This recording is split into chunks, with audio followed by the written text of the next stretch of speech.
This is the Guided Podcast, an interview with the fly fishing industry's top guides and brand ambassadors.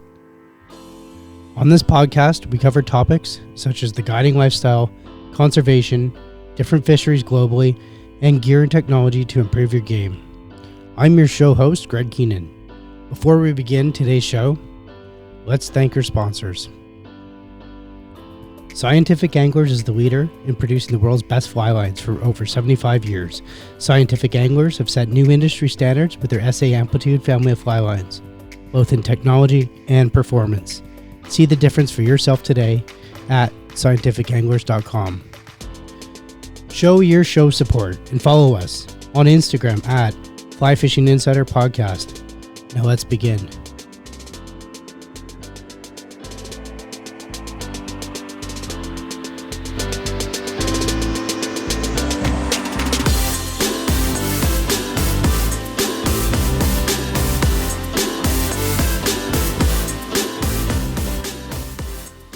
Welcome to Guided.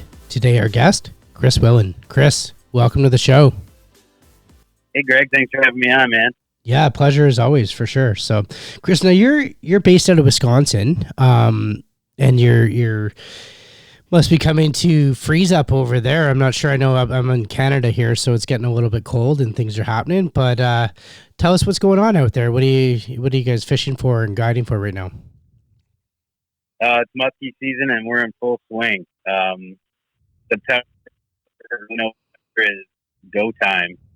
So, yeah, we're going every day and the musky hunt is on and we're doing pretty good. So you guys you're just slaying musky, really? Yeah, I mean, that's all we're doing every day is just musky fishing. Where? So, where? What's the body of water? Are you hitting it like the Great Lakes or? Fishing small rivers, mostly northern Wisconsin. Get over a couple neighboring regions as well, but yeah, pretty much just hitting northern Wisconsin and smaller lakes and rivers, and every once in a while we get out on some bigger water. Oh, you're killing me. I love it, man. You know, one of the coolest things about, musky fishing is like they say it's kind of like steel hunting, like the fish of 1,000 casts. So, I mean, you being a guide and you have your guiding outfit, which we'll talk about in a second there. Is it truly a fish of 1,000 casts? Some days, man, it can be pretty tough. Even when you're on them every day, chasing them every day, it doesn't mean they're biting every day. So some days are harder than others. You try to learn from those days and do what you can, but the hard thing about musky fishing is, one of the hard things is when they're not going, they're not going. So you're not seeing any feedback or anything. So it can be difficult to piece things together when they're not really biting. It's just when they are biting, you really got to pay attention and kind of figure out where they're at, holding lies and things like that. And, everything starts coming together. Crazy. I'm going to ask you later 3 really cool musky tips that you can help out our listeners with to put them on more fish that you would suggest any angler try. But before I ask you that, it's kind of like a heads up so I don't put you on the spot there. Before I ask you though, how did you get into your guiding? How did you guys, how did you create this guiding business for musky and successfully do it at the level that you're doing at? I don't know. Just a lot of time on the water and a lot of just hunting them up. I got my start up here with an outfit, and then kind of after a couple years, all the guys that worked there, we kind of all split ways and remain really good buddies and coworkers with most of them, and basically just going all the time. I go year round, so I'm up here in northern Wisconsin. The musky season is the last Saturday in May through November. They just changed it this year, so actually we can fish through December now, but honestly it's going to be probably iced up by then. But yeah, so I go from here and then I go down south into Tennessee and chase muskies down there, and some of the other states around too, southern states, and where it's warmer in the wintertime, and chase muskies all winter too, and just kind of just doing it all the time. And just this is coming up on my 10th year. It's my 10th fall in the North Woods, and it's it's been a long road, but to get busy and everything as far as the guide service goes, it's been a lot of fun and certainly done a lot of fishing. Yeah, no doubt. Sounds like it. You obviously have a strong passion for chasing muskie and whatnot. What is it about that fish that makes it so special for you? Man, I don't know what it is. I started muskie fishing as a young kid. Coming up to my uncle's cabin up in Eagle River, which is up here in northern Wisconsin, and fishing that he was on the Tamarack flowage, which had muskies in it, but I could never find them. I could never catch them. When you're a little kid, you don't really know what you're doing or anything. Just kind of going around and fishing off the dock and stuff like that. And I just was, always really interested in them, and started getting to be a little bit better at it in the high school years and the years directly prior after that. And just, I don't know, just something about them being like really, really hard to catch. I always joke around and say the unobtainable. They're these fish that we're not supposed to catch, and then you start to piece it together and get a little better at it, and you start, catching quite a few of them. And even, like I said, I've been a long time and caught plenty of muskies and watched other people catch them, but it doesn't matter. I mean, even every time a big one hits the bag, it's really exciting. And I'll have customers all the time be like, "Wow, you really get excited about this." It's like, yeah, it's definitely in me. It's something I need to do. It's definitely a love for sure. So one of the things that I like about musky fishing, I mean, is the challenge and whatnot. And what are some of the ways that we can reduce that challenge and how to target those species specifically? Like, what are some tips that you can offer us? Well, 3 tips to kind of get you to be a little bit more successful musky angler is to just, first one, very most important one, is you just have to go. You have to go a lot. And whatever your home body of water is, or wherever you can fish, you need to fish that and fish that and fish that and figure it out and see kind of when they're going to be biting and where you're finding fish and things like that. So the more familiar you get with your fishery, the better off you're going to be. So when you have those small bite windows, you can capitalize on those. Number 2 would just be, if you're going on a guide trip or something like that, casting practice is huge. I cannot think of another fish that you're going to cast more for this day. So come prepared, come ready to cast big stuff, 10, 11, 12 weights, big flies. And, third would be to really, really be on that strip set. That is by far the biggest disconnect, where we might get a fish to eat, but we don't get it to hand. It's a lot of times due to a, rod set of some sort or something like that. And so training yourself to just be really, really diligent on keeping the rod down and hitting that fish with 2, 3 strip sets before you even move the rod at all, is huge. And I would say one other honorable mention is figure 8. You got to figure 8. If you can't see the bottom where you're fishing, that means you're not going to see all the follows. You might see some, but you're not going to see all of them. So the more that you can be diligent with your boat side stuff and your boat work, that's gonna mean more fish in the bag by the end of the year. We had one just snowballing off today. Blind figure 8, just figure 8ing in a spot where we couldn't see the bottom, and he had one come up and eat it. And we never saw that fish come in or anything like that. It was just, hey, this is a good spot. You can't see the bottom here. We're fishing tannic water, so it's fairly brown, and you can't see in it as well. So figure 8ing is definitely something that I see a lot of people sort of kind of skate by a little bit. If you do it more diligently, you absolutely will put a few more fish in the bag every year. Is there any tips or is there any technique that's, I see guys figure 8ing quite frequently with gear, right? Like with, sure. Like with gear for sure. So yeah, like with a fly rod, it's different. I mean, it's more of it's a finer tip, right? And you're dragging a big fly through the water and figure 8ing and that. Like, am I wrong? No, yeah. So, a lot of the musky rods on the musky fly rods on the market today have got that figure 8ing in mind. So, They kind of hold true in the 8. You see a lot of them with extended butts. So that is a tool for making the figure 8 easier because you can use 2 hands. The leader setups, like, Scientific Angler's figure 8 leader, for instance, it's a pretty short leader so that you can strip the fluoro or mono part into your rod and just have the wire guard out. So if you're tying your own leader or if you're using a store-bought one, you're basically going to strip almost the whole leader into your rod and just have that foot or, foot to 18.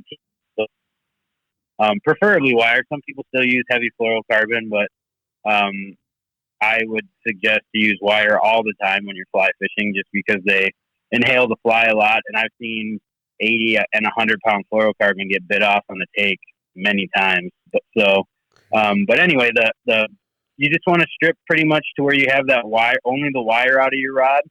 And what I always tell people is think like a big semi truck. Muskies aren't doing short little quick turns; they're doing bigger turns. So, and it's easier for them to track the bait if it's doing big, wide turns. So as big and as wide as you can make your turns, and depth change is huge too. A lot of times I'll see people and they'll kind of go into the figure 8 and the fly will be almost dragging on the surface. And very rarely does that get. What you need to do is kind of stick the rod into the water a little bit more and bend with your knees, bend at your back, whatever you need to do. But change your depth as you're going around through your turns. And that trigger strikes a lot, Just every different angle and different kind of opportunity you can give that fish to eat it. They want to eat it from the side or from the head. So the more you show that side of your fly, the more likely you are to convert that both side fish. Crazy. Yeah. Wow. I love how passionate you are about that, man. So, and knowledgeable, of course, as well. So, Chris, with your passion and obviously regarding your fishery and regarding the muskie there, is there any like conservational concerns or whatnot that's going on in Wisconsin that you can touch base on? Nothing like super direct, just because we do such a good job. The Wisconsin DNR does a great job with taking care of our muskies, and we've got 50-inch limits on a lot of places and stuff like that. The only thing that I would say is to just watch your handling a little bit. Make sure you have the proper stuff, big musky net, release tools, which is like long 12-inch plus pliers, jaw spreaders specifically made for musky fishing, hook cutters, because sometimes you just need to cut that hook just to be able to get it done with and over with and get that fish released quickly. I know that's kind of a hot topic for the fly guys just because it takes us so long to tie our flies or maybe buy them from people or whatever. But I promise you that you'll feel much better just cutting the hook and letting that fish swim away than, maybe having that fly back. We're all out there doing it because we love muskies. So, nobody wants to see one go belly up on us. So just quick with the pictures, quick with measurements if you need to measure them. If it's a size fish that you've caught plenty of, maybe just skip that part and skip the measuring part and just take your quick pick and let her swim away. We try not to measure a whole ton of them unless they're, somebody's personal best fish or a really, really substantial one where you really want to put a number on it. But a lot of times, it's just, hey, it's a great fish. It's pretty decent at eyeballing them at this point, and just try to handle the fish as least amount as possible. In the river, a lot of times what we do is we'll net them and we'll just try to get out of the current. Something that maybe people don't realize, but if the fish is in the net in the heavy current and it's not facing upstream, it's pretty much drowning. So that's just something to be aware of, and just, everybody just be a little bit careful with them, and they're relatively hardy. So, quick picks and get on your way to the next one. Yeah, dude, very good advice, man. Like, super cool. And I like the upstream net thing. I mean, a lot of people should learn that. It's super valid for sure. Chris, it's kind of cool. But if I was to go like with you right now in your boat, jump in your boat. We're going to go hit up some muskie. Walk me through like what from fly to line to set up. Like what are you hitting these guys with? How are we presenting our fly and getting it down there to the fish? Well, right now we've got a little influx of water in the system, so we're using pretty big flies. A lot of pusher head stuff, deer hair headed stuff, and with that, you need a line that's gonna, kind of drag it off the, get it off the surface and get it down into the column. So we're using the Sonar Musky line, Scientific Angler Sonar Musky, using the 450 and the 450s on the 11 weights and 500s on the 12 weights.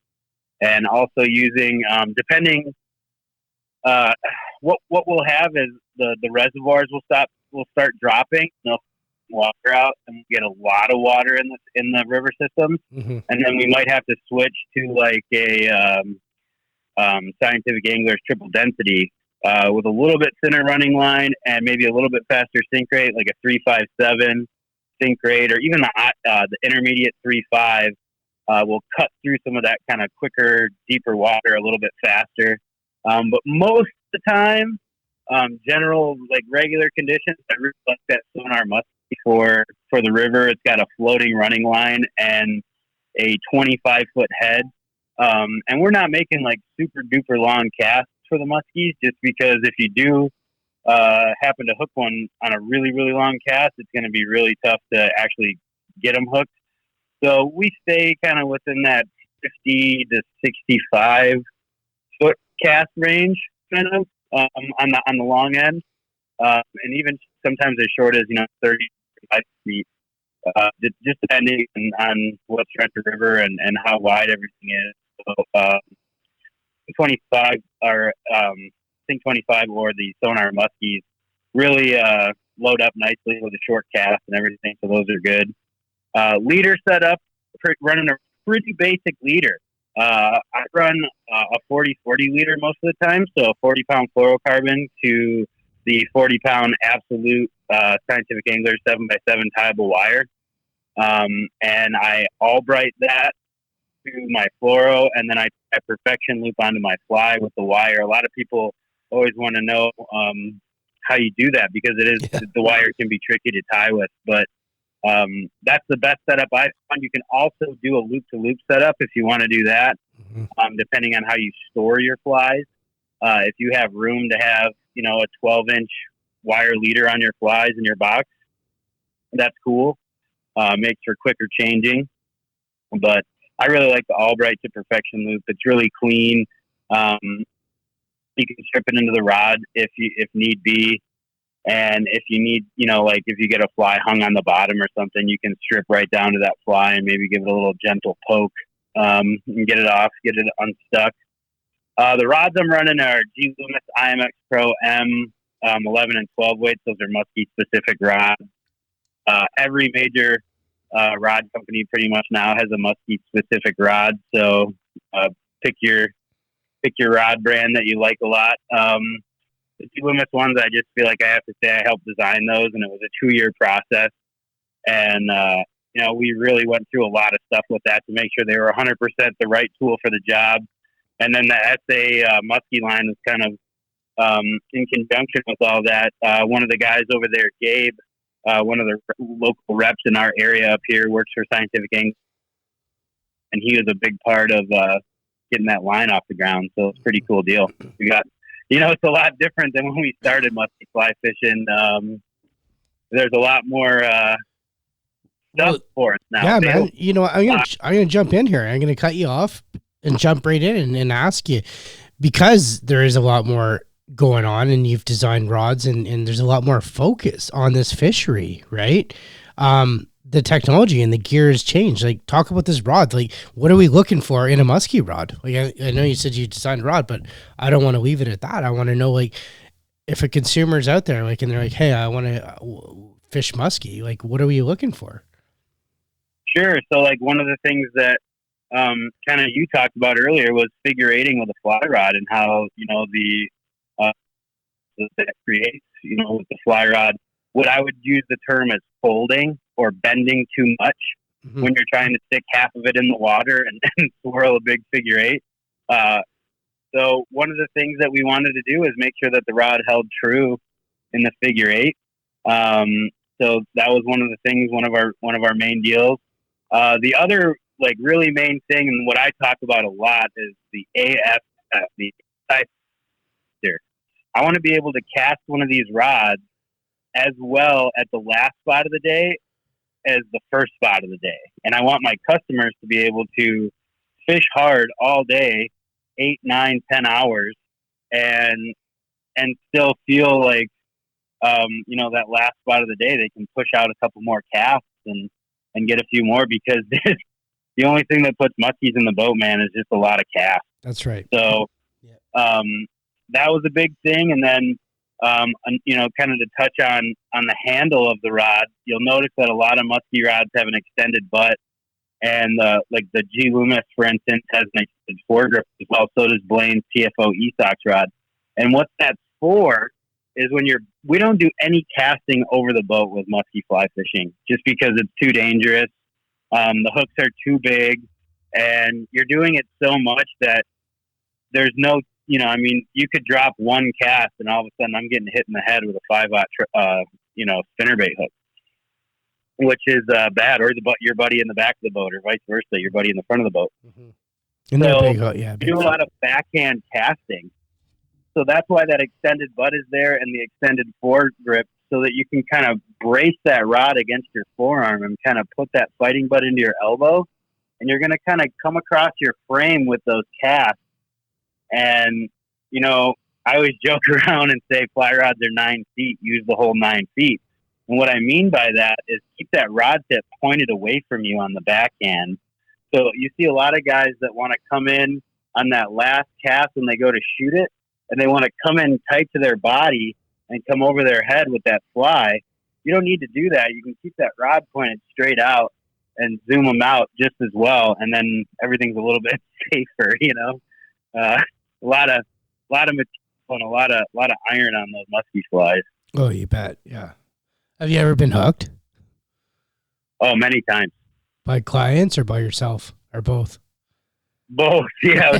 And buddies, been doing it for a long time here now, so a lot of casts going around. And I saw one of my buddies last year in the fall, who's one of the best fly casters that I know, and he buried one right in his hand, right on his rod hand. He kind of dropped it as he went forward, and bam! And I had to do a little riverside surgery to get it out. And it's kind of the point of the whole backhanding and everything, is even the best casters can make a mistake, and with musky flies, mistakes are costly.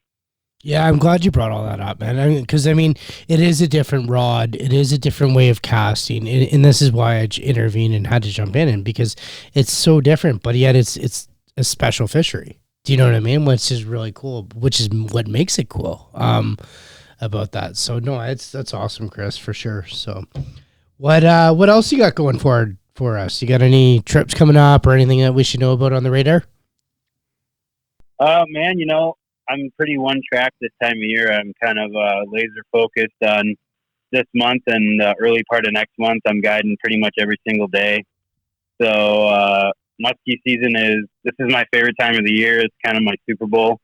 And I think of every person that comes to see me in the fall as that, just because you never know what day is going to be the day of your big fish of the season. I don't really get to fish in October. I'm rowing the boat every day. Mm-hmm. So I'm fishing vicariously through these guys, and I want to make sure that, we're on it. So pretty much I gotta ask, just doing this. I gotta ask one more time. What type of boat are you guiding from? Like, I never thought of that. Like, is it different rod? Is it a platform or what? Like, yeah, walk me through that one. Well, I've got two different boats that we use pretty regularly. I've got my Towie Skiff, which is built in Tennessee. And that's a 16'2" by 54" motorboat, basically, with a motor skiff. And it's got a 20 horse on the back and a rowing frame and a trolling motor, depending on what I'm doing. The rowing frame is easily removable in or out. So I use that, and then I also have a like skiff style drift boat, and I use that quite a bit as well, just depending on the customer and the body of water that I'm going to. But both of them are pretty open, pretty basic. The thing about musky fishing that I kind of keep saying is that there's just a lot of casts.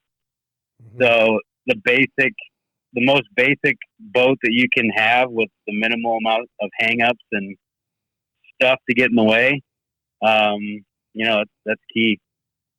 I love it, man. I love it. So it's your Super Bowl. It's the end. It's coming up. It's prime time. You got lots of trips planned. If someone wanted to reach out and ask you questions, learn more about musky fishing, and I know you're busy, but if you had 5 seconds, and they wanted to reach out to you, where could they find you at? Where could they contact you at? You can get me on Instagram. My Instagram is CW Guide. You can find me on Facebook under just my name, Chris Willen, or you can check out my website, which is chriswillen.com, and you can shoot me an email. And like I said, pretty booked out for 2020 Northwood season, but Tennessee wintertime season's coming up, and 2021 books are open, so if people want to come out for that. And I will apologize in advance if you reach out anytime soon. I am a little bit delayed on the response time right now just because we're going really heavy. So it's go time. It is. It definitely is. So, Chris, and I know you're a busy guy, so I don't want to take any more time of yours, so we'll let you go. But before we do, Chris, I want to thank you and audience. I want to thank you guys as well. You've been listening to Guided. Yeah, well, thanks so much for having me on, and for all the people out there listening, thanks, and good luck out there fishing, and be safe. You've been listening to the Guided Podcast, sponsored by Scientific Anglers. If you like this podcast episode, please let us know and leave a review on your favorite podcast listening platform. And remember, subscribe to the Fly Fishing Insider podcast to get even more episodes of both Guided and the Fly Fishing Insider each week. See more at flyfishinginsiderpodcast.com.